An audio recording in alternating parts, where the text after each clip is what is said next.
కేసీఆర్ హయాంలో జరిగిన అవినీతిని గాగ్ బయటపెట్టిందన్నారు ఢిల్లీలో తెలంగాణ ప్రభుత్వ ప్రత్యేక ప్రతినిధి మల్లు రవి. కాళేశ్వరంపై అసెంబ్లీలో ప్రశ్నిస్తే హరీష్ కేటీఆర్ ఎదురు దాడికి దిగారని, తప్పును దాటవేసే ప్రయత్నం చేశారని ఆరోపించారు. గొర్రెల స్కీమ్ పేరుతోనూ కోట్లు దోచుకున్నారని మల్లు రవి ఆరోపించారు. ఫైల్స్ ఎందుకు తగలబెట్టారో అర్థం చేసుకోవచ్చన్నారు.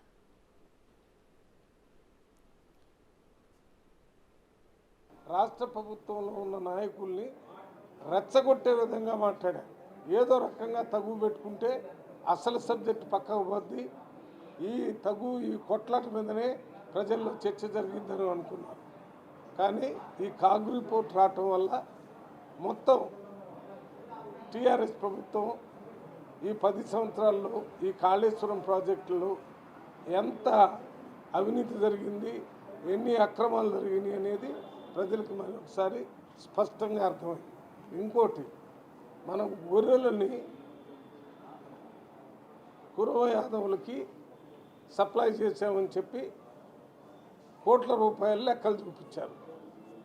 ఆ గొర్రెల ట్రాన్స్పోర్ట్కి ఒక మామూలు వెహికల్ మీదనే 20-30 గొర్రెలు ఒక చిన్న మోటార్ సైకిల్ మీద తీసుకుపోయినట్టు, 100-200 గొర్రెల్ని ఒక చిన్న ఆటో బండిలో తీసుకుపోయినట్టు, ఈ రకంగా అదే కాకుండా మనం చచ్చిపోయిన వాళ్ళని తీసుకొని పోవడానికి ఉపయోగించేటటువంటి అంబులెన్సుల్లో కూడా గొర్రెలు తీసుకుపోయినట్టు.